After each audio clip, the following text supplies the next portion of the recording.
அவங்களுக்குள்ள இருந்து ஒரு விருப்பத்தை போடுகிறவர் அவருடைய சித்தத்தின்படி தான் அந்த விருப்பத்தை போடுகிறார் என்பதை அறிந்து இருந்தபடினால் அவர் சித்தத்துக்கு ஏற்றபடி ஜெபிக்கிறாங்க. அதனால பதில் நோ வராம எஸ் தான் வந்திருக்கு. நம்ம கண்டதெல்லாம் ஜெபிக்கிறவங்களா இருக்கக்கூடாது.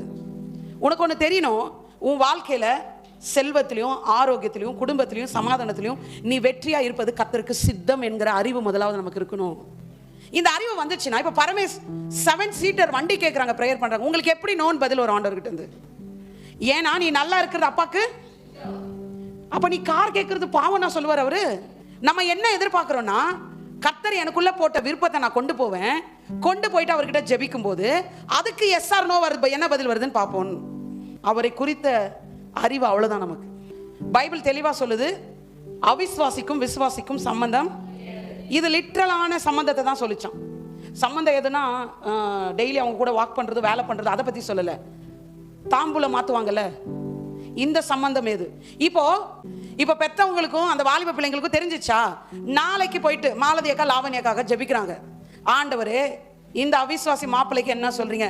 நீ எப்படி அந்த பிரேயர் ரிக்வெஸ்ட் அவர்கிட்ட கொண்டு போனீங்க? ஏன் தெரியுமா பதில் நோ நோன்னு வருது நமக்கு? அவர் சித்தம் என்னன்னு. அவிசுவாசிக்கும் விசுவாசிக்கும் சம்பந்தம் எது?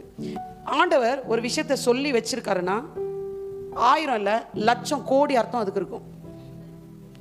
சால சிறந்தது என்ன தெரியுமா? ரொம்ப ஆராயாம, அப்படியா டாடி, ஓகே டாடி. யாராவது வீடு வாங்குறது சித்தமான ஆண்டவர்கிட்ட கேட்டிருக்கீங்களா? அப்படி கேட்டாலும் உங்களுக்கு அறிவு இல்லைன்னு அர்த்தம். வீடு வாங்குறது இல்ல, நீ ஊர் வாங்குறதே கர்த்தருக்கு சித்தம் தான். ஏன்னா ஆபிரகாம், நல்லா கவனிங்க, செல்வ சீமானா இருந்தான், அவனுடைய ஆஸ்தியை பூமி தாங்க கூடாததா இருந்தது. சாலமோன், தாவீது, பெரிய பெரிய ஆள்லாம் பயங்கர ரிச் தான் சர்ச்சில், பைபிள்ல. அப்ப நான் ரிச்சா இருக்கிறது ஆண்டவர் பிடிக்குமா? நீ எப்படி கேட்கிற?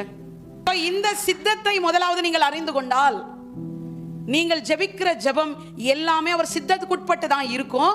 அப்படி நீ சித்தத்துக்கு உட்பட்டு ஜெபிக்கிறபடினாலே அவர்கிட்ட இருந்து பதில் நோன்னு வராது, ஆல்வேஸ் எஸ் என்ற பதில் தான் வரும்.